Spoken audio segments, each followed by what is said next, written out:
Welcome to my YouTube channel. అందరికీ నమస్తే. 7 మంది ఎమ్మెల్యేల టార్గెట్ నారా లోకేష్. 7గురు ఎమ్మెల్యేలను కంట్రోల్ చేయలేరా? తదుపరి ప్రశ్నలు. ఎమ్మెల్యేల వివాదాలపై లోకేష్ అసంతృప్తి గల కారణాలు ఏమిటి?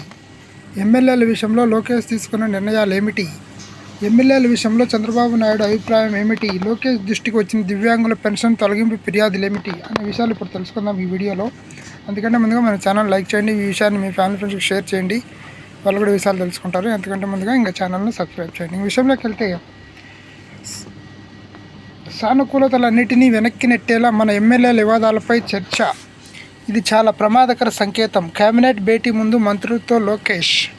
అమరావతి కేబినెట్ భేటీకి ముందు ఉండవల్లిలోని సీఎం నివాసంలో మంత్రి లోకేష్ ఏర్పాటు చేసిన బ్రేక్ఫాస్ట్ భేటీలోనూ ఎమ్మెల్యేల వ్యవహార శైలిపై చర్చ జరిగింది.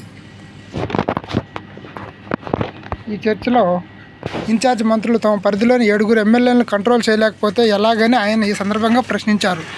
ఎమ్మెల్యేల వ్యవహార శైలిపై సీఎం చాలా సీరియస్గా ఉన్నారు. గాడి తప్పుతున్న ఎమ్మెల్యేలను కట్టడి చేయాల్సిన బాధ్యత పూర్తిగా ఇన్ఛార్జ్ మంత్రులపైనే ఉంది.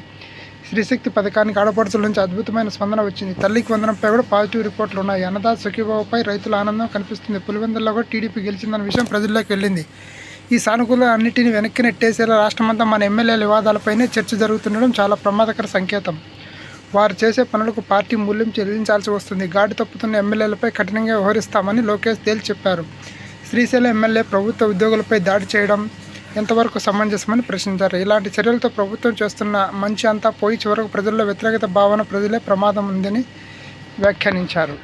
ఆ ఎమ్మెల్యేల పేర్లు ప్రస్తావిస్తూ serious. Srisailam MLA Budda Rajasekhara Reddy, Anantapuram urban MLA Daggubati Venkateswara Prasad, ఇంకా అలాగే ఆముదాల వలస ఎమ్మెల్యే కోన రవికుమార్, గుంటూరు తూర్పు ఎమ్మెల్యే నసీర్ అహ్మద్, తిరువూరు ఎమ్మెల్యే కొలికపూడి శ్రీనివాస్ పేర్లను ప్రస్తావిస్తూ లోకేష్ సీరియస్ అయినట్లు సమాచారం. ఈ ఎమ్మెల్యేల వివాదాల్లో తప్పు ఎవరిదైనా చివరికి ప్రభుత్వంపై ప్రభావం పడిందని, ఇలాంటి విషయాల్లో ఎమ్మెల్యేలందరూ అప్రమత్తంగా ఉండాలని, ప్రభుత్వానికి చెడ్డ పేరు తీసుకొచ్చే పనులు ఎవరూ చేయొద్దని ఇన్ఛార్జ్ మంత్రులు తమ పరిధిలోని 7గురు ఎమ్మెల్యేలకు గట్టిగా హెచ్చరికలు పంపాలని సూచించారు. బ్యాక్గ్రౌండ్ చెక్ తప్పనిసరి. నెల్లూరు లేడీ డాన్, ఆమె ప్రియుడికి పెరోల్ అంశాన్ని లోకేష్ హోంమంత్రి అనితతో ప్రస్తావించారు. ఇలాంటి విషయాల్లో అప్రమత్తంగా లేకపోతే జరిగే నష్టం ఎలా ఉంటుందో గత వారం రోజులుగా చూస్తున్నాం. ఎవరు సిఫార్సు చేసినా బ్యాక్గ్రౌండ్ చెక్ తప్పక జరగాలి. ఆ తర్వాత నిర్ణయం తీసుకోవాలి. తొందరపాటు నిర్ణయాలతో అనవసర వివాదాలలో తప్పవు అని అన్నారు. లోకేష్ ఈ ఎమ్మెల్యేల పైన చాలా సీరియస్ అయ్యారనమాట. ప్రభుత్వానికి చెడ్డ పేరు వస్తుంది. ప్రభుత్వం ఎంత మంచి పనులు చేస్తున్నా కూడా ఇలాంటి ఎమ్మెల్యేల వల్ల పార్టీకి చెడ్డ పేరు వస్తుందని మంత్రుల వద్ద